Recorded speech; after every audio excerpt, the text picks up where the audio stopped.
The Cavalcade of America.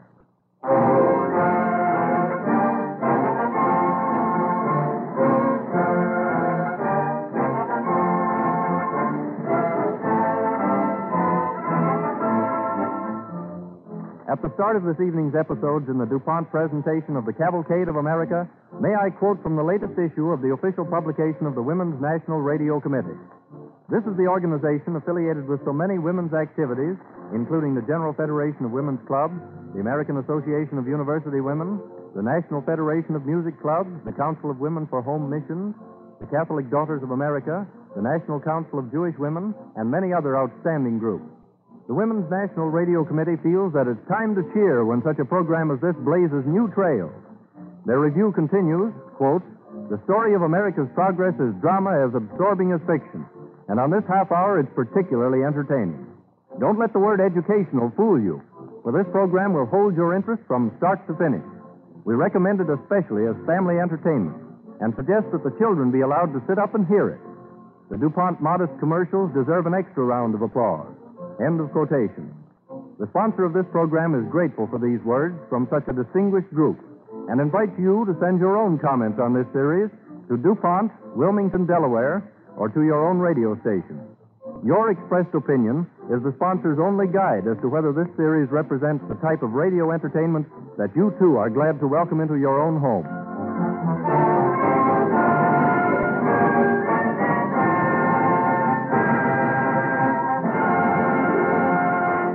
Our Cavalcade Orchestra raises the curtain this evening with the triumphal march of Greece.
Each one of us has at some time or another said in his heart, "I wish that I might do something for the world, something that will make it just a little better place to live in for the generation to come." But tonight, we are going to show you how the loving ambition and the abiding courage in the life of a poor woman changed an evil situation into a highway of opportunity for millions who came after her. All this happened almost 300 years ago, in 1670 to be exact, when poor families bound out their children to wealthy masters for a term of years. This widow of very humble circumstances, Faith Hollister, lived in the Plymouth colony in what is now Massachusetts. She has walked with her 11-year-old son from her little village up to the town of Plymouth. We find her standing outside the entrance of a handsome house. Mother. Hi, Jeremy. You're squeezing my hand awful tight. Oh, am I now? I guess she's thinking of leaving you here. Here? Is this where Mrs. Fuller lives? Aye. And when we go in, you must speak respectful to her. She's a great lady. Have I got to stay here, Mother? I just see what a great big fine house it is to live in, Jeremy. Yes, ma'am. And the fine curtains at the windows, Jeremy. And there'll be soft carpets. And Mother, Aye? how long will I be bound out? Mistress Fuller told Pastor Williams she'd be pleased to have you for 7 years, if you're satisfied. 7 years is a long time. But, Jeremy, don't you forget that you're going to school. I'll not have you an ignorant, stupid lout, I'll not. And that's what you'd be if you stayed home with me. Now, perk up. Here, let me smooth your hair down before I knock on the door. Hold still, Jeremy. There. Ah, you look splendid, you do. Now I'll knock. Do you suppose there'll be some other boys my age at school? Of course there will. Oh, you'll have a fine time, son. Somebody's coming. Well? Your pardon, sir. But would you be telling Mrs. Fuller that Jeremy Hollister and his mother are awaiting at the door? This is the boy Mrs. Fuller is expecting? Aye. I'll show you to her at once. She left orders. Follow me. Come along, Jeremy. But Here's the boy and his mother, mistress. Oh, indeed. Well, show them in. And that'll be all, Edward. Aye. You may go right in. Thank you, sir. I presume this is Goody Hollister and the boy. Aye, Mistress Fuller. Mr. Fuller, Jeremy. I see the boy hasn't yet learned his manners. Oh, yes, he has, Mistress Fuller, but he's that frightened that... It's no matter. We'll soon see that he learns them here. Now, the letter from your pastor told me you were quite willing to bind the boy over for 8 years. Oh, your pardon, ma'am, but for 7 years. You see, he's 11 now. What's the difference of 1 year? He'll be well taken care of here. But I want him freed when he's 18. You want the boy to lose the chance for a good home over a little matter of a year? Do you? I know. And it would be a good home. Very well. Then you agree. Pastor Williams told you in the letter about Jeremy's being sent to school so he could learn to read and write. Aye, he mentioned that. Oh, you'll promise to that, Mrs. Fuller, because that's the only reason I'm having him bound out. You can rest easy on that score. The boy shall have schooling. Thank you, ma'am. Then I'll agree to the terms. Here's the indenture. If you'll sit down at this table, there's ink and a quill. You can just sign it. Oh, your pardon, but I can't read. Would you mind telling me just what's in this paper? Oh, just the usual thing. For the sum of £25 in hand, board and food and clothing for a period of 8, well, I'll change that to 7. 7 years. You agree to let me have the boy for such services as I may require from him. Just the usual thing. But the schooling, is that in the paper? Surely you can take my word for that, can't you? Aye, ma'am, I think so. But it means so much to me. I'd rather I knew for... there. That's my mark. Very well. You may say goodbye, and then that will be all. Yes, Mrs. Fuller. Good day to you, ma'am. Good day. And now, goodbye to your son. I'll be a good boy, Jeremy, and... Mother, don't leave me. Please take me home with you. Jeremy, don't, son. It's hard enough the leaving of you. I do want to stay here. But you belong here now, Jeremy. I don't think of now, son. Think of the days ahead, of the time when you're a man grown that's read books and are doing fine in the world. I'll be so proud then, Jeremy, and so will you. No, I don't want to stay.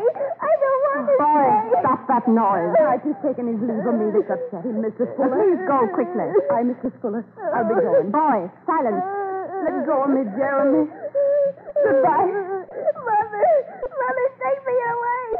Don't leave me. Edward. Aye, mistress. Take that boy to the servants' quarters and see that he has nothing but bread and water for 3 days as a punishment for this unseemly conduct.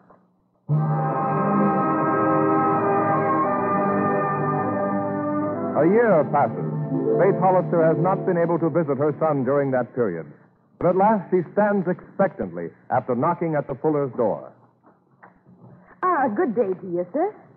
Was there something you wanted? Don't you remember me? I'm Jeremy's mother.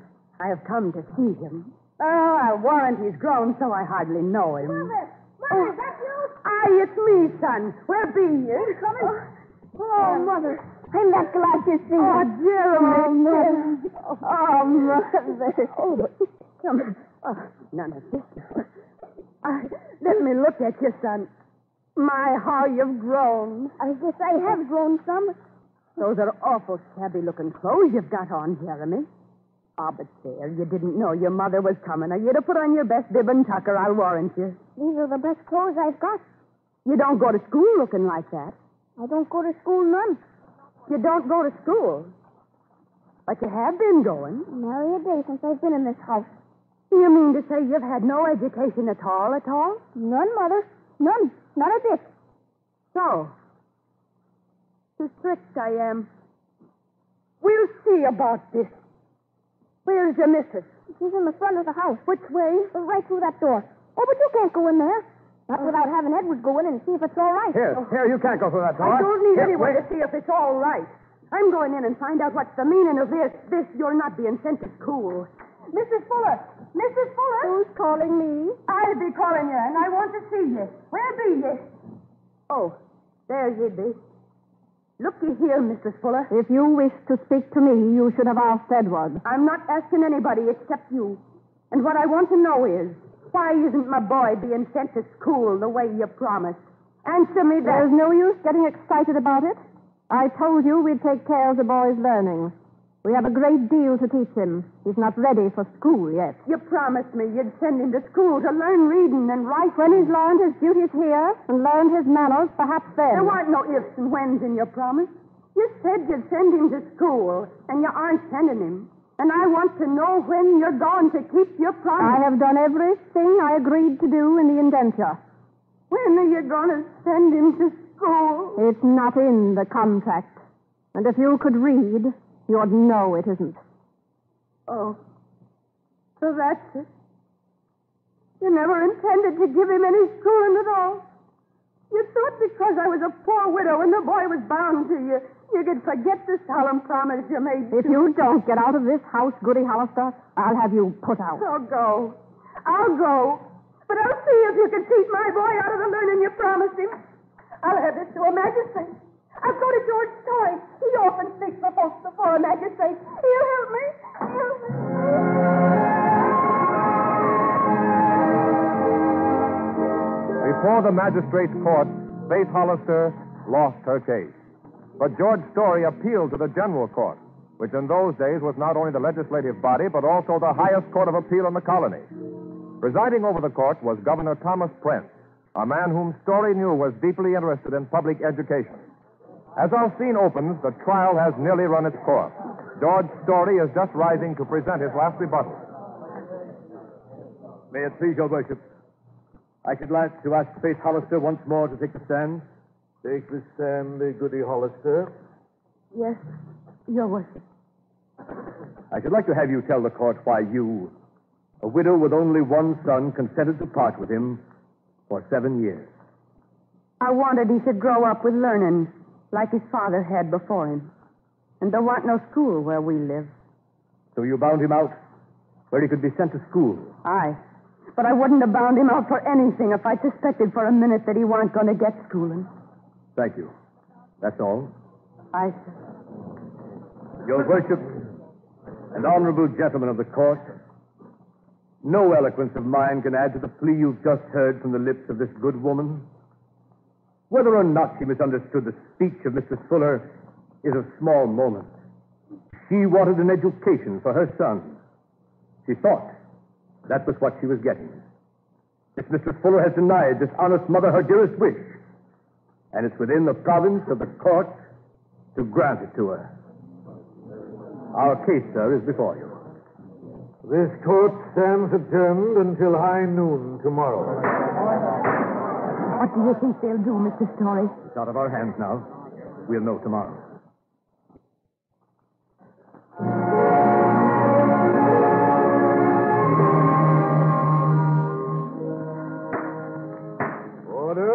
Order in the court. The decision of the General Court in the case of Hollister versus Fuller The finding is for Mistress Fuller. We've lost. Oh. Too bad. But in view of the peculiar circumstances of the case, the court declares that the indenture shall be null and void, and a new indenture drawn up. What does all that mean? Just a minute, we'll hear. Such new indenture to provide for not less than 2 years of schooling for the bound servant. Furthermore, as the governor of this colony, I declare that hereafter all parents and masters shall be made culpable under the law, unless their children and servants be trained in reading and the fundamental laws. It is so ordered. Court is dismissed. Oh, Mr. Story, all I wanted was for my boy to have some schooling. What does it all mean? It means just that. Your son and countless other children shall have the opportunity for an education.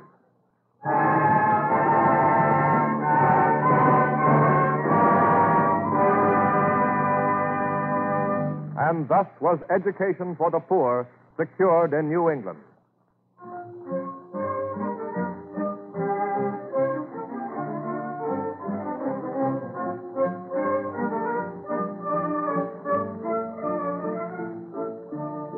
The American cavalcade moved on. The fight for education went on. Although schools were started in all parts of the country, they fell into a truly dreadful condition in the quarter century following the American Revolution. Many of the teachers were illiterate and cowardly, the punishments inhuman and cruel, and the lessons repetitious drudgery. In one of these schools, in the town of Franklin, Massachusetts, in the early 1800s, a boy of 14 named Horace Mann is sitting at his desk during recess on the second day of the fall term. His schoolmate, Jasper Goodman, comes bursting into the schoolhouse. Hi, Horace. Hello, Jasper. Well, come on out and play ball. There ain't enough without you. Just a minute, Jasper. Just as soon as I finish my lesson. Oh, come on. Old Nosey don't care whether you read it or not. He'll lick you anyhow. Maybe, but... Oh, what do you want to read for anyway? Well, I just kind of like to know things. Don't you like to know things, Jasper? Well, what good does it do you? Oh, I don't know. It might be handy when you grow up. That ain't what my pa says. He never went to school but 6 weeks in his whole life. He figures this here schooling is all foolishness. And Pa's the richest man in town. He pays the most taxes. Say, we're going to have some fun this afternoon. Tom Carson's coming to school. Why, Tom's too old to come to school. He must be 20. Well, he's coming just the same. And maybe he won't have fun with old Nosey. Oh, old Nosey isn't so bad. He's better than that one we had last year. No, he ain't. He can't hit near as hard as that one could. Guess recess is over. Here he comes. Horace? Jasper? What mischief are you two up to? We ain't doing nothing. I was just reading. Don't you talk back to me. You're up to some mischief. After this, stay outdoors till recess is over. Yes, sir. Recess is over. Come on in here. Hurry. Quiet now. Quiet. Not a word after you come into the classroom, or I'll put you in the dark closet. Take your seat quietly.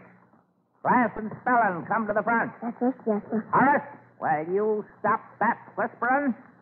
Jasper, move over. Let Ephraim stand there. All right, now we're ready to begin.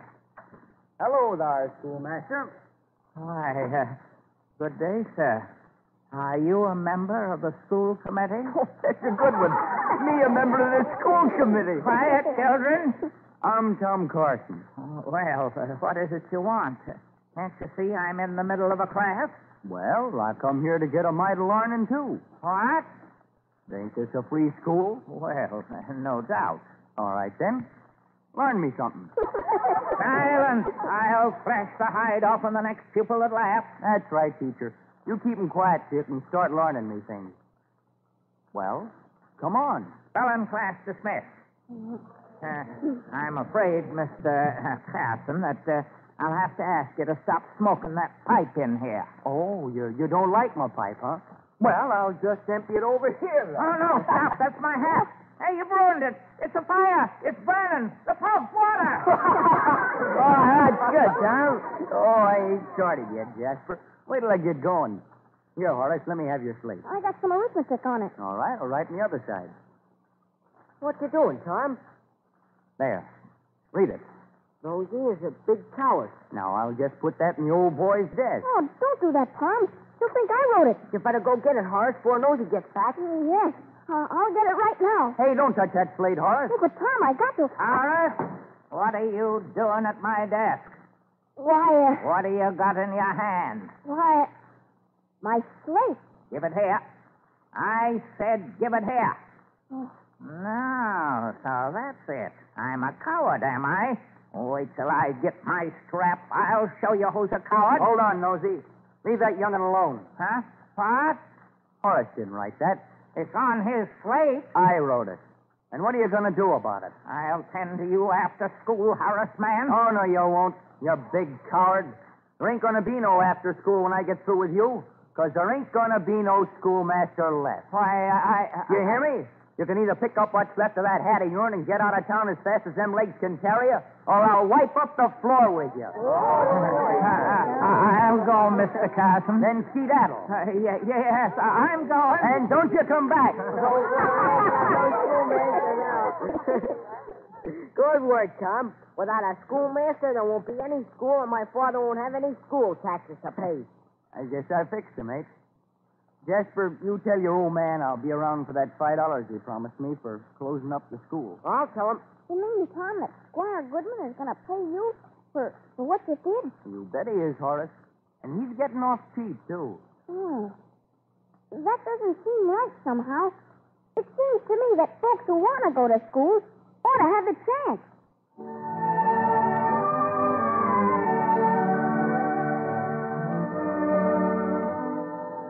It seems to me that folks who want to go to school ought to have a chance. Those words, spoken as a boy, became for the growing man a deep-dyed conviction. Years passed, but still Horace Mann is struggling to attain the privilege of education. Mother, there's a new schoolmaster in town. Another one? No, not just another one. This man seems different somehow. Oh, a young man, 20 years old. Shouldn't expect anything from the district But, school. Mother, this new teacher is really educated. He knows literature and history. That's probably the schoolmaster now. Don't let him hear you. Open the door, Horace. Come in, sir, won't you? Good evening. Good evening, ma'am. I'm Samuel Barrett, the new teacher. I stopped by to see if you had any children of school age. I'm afraid Horace here is too old for the district school. But I haven't had much schooling. Not more than 6 weeks in all. What studies do you teach, Mr. Barrett? The classics, philosophy, literature, preparing men for college. How old are you, Horace? 20, sir. That's the age for college. How would you like to go to college? Mr. Barrett, do you think that's possible? Why not? You're anxious to learn, and I'm anxious to teach. But, Mr. Barrett, when can we start? Tomorrow? Tonight? Now?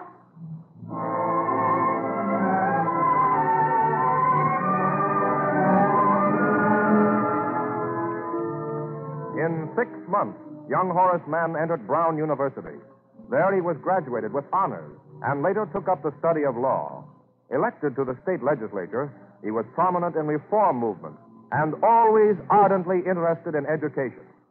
In 1837, we find him the president of the Senate of Massachusetts, and one day he is visited in his office in the State House by the educational reformer, James D. Carter. Mr. Carter, I congratulate you on getting through your bill for a state board to control education. Thank you, Mr. Mann. But everything depends on the man you get for secretary. Quite right, Senator. But we found the man. Well, I'm delighted. Yes, Mr. Mann. Governor Everett is making the appointment. Can't you guess who it is? No, I haven't the slightest idea. Well, there's only one possible selection. The governor has appointed you. But, Carter, what about my family? My clients? My law practice reaches through the state. It's expanding, and You don't need to tell me that. This is the opportunity, Mr. Mann, for you and Massachusetts. And the annual salary is $1,000. Not a very glowing prospect. And yet, what it would mean to the people of this state. Let me consider. May I come in, Senator Mann? It's a pleasure to see you at any time, Mr. Westcott. You know Mr. Carter, of course? Of course. How do you do? Well, how do you do? Senator, I want to be brief. And my railroad must buy its competitor. But Mr. Westcott is my most valued client. You should know that I am considering taking the... You're the only man we can trust to negotiate for us. I'm grateful, sir. But really... I'm in a great hurry, Senator, and without waiting for you to name your fee, I'll tell you we shall pay you $20,000. Well, Senator Mann, seems that you're to have no time to consider further. Yes, so it seems. I must make my choice. Another client, perhaps? No, not one other client, Mr. Westcott, but thousands. Yes, millions. The boys and girls of the future. I think I know what you'll decide. Yes, I think you do. I'm sorry, very sorry, Mr. Westcott, but I'm no longer in the practice of law. My books are for sale. My office is for rent. From this moment on, I am devoting my life to the education of young Americans.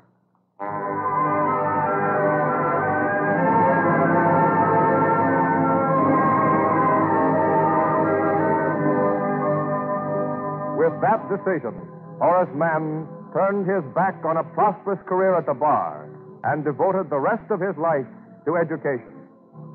So, all honor to the poor widow of colonial days whose demand for schooling for her son led to the first laws of universal education. And all honor, too, to Horace Mann, the father of modern education as we know it, and whose work has inspired the countless other teachers who have come after him in the Cavalcade of America.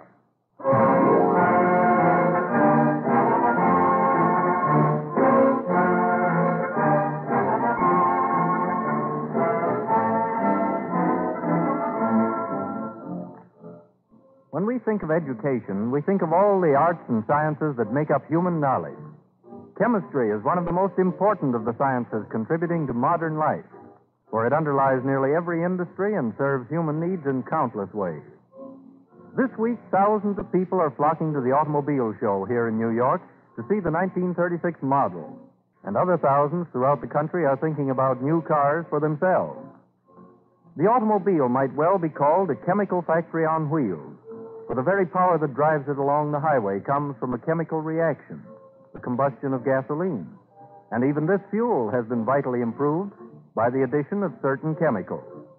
Chemistry also enters into the manufacture of almost every part and item of equipment. Metal parts are made stronger and hence safer with heat treating and case-hardening chemicals. Tires give longer mileage with greater safety because of rubber chemicals. Windows and windshields are made shatterproof by sandwiching sheets of transparent plastic between sections of ordinary glass. For many years, up to 1921, in fact, cars were finished with slow-drying paints and varnishes just like the old-fashioned buggies. DuPont research chemists set out to find a finish that would cut the drying time down from days to hours. The result is now well known. Duco helped usher in the era of faster production, which makes it possible for you to buy better cars at far less money than before. DuPont chemists are still working to cut time and save costs in the automotive field. One of the newest finishes they have developed is Dulux, a worthy companion to Duco. And in whatever field they're working, DuPont chemists are striving towards the goal of better things for better living through chemistry. Again, may we suggest that you who have been listening tonight send your comments in a letter or postcard to DuPont, Wilmington, Delaware, or to your radio station. Next Wednesday evening at this same time, the leading part will be played by that distinguished star of the theater, Fay Bainter, when DuPont again presents the Cavalcade of America.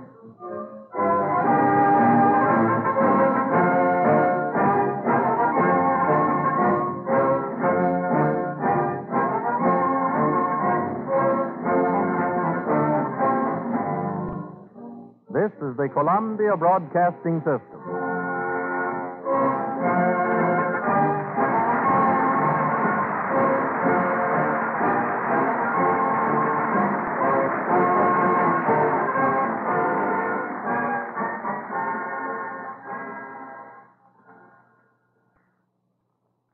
WABC, New York.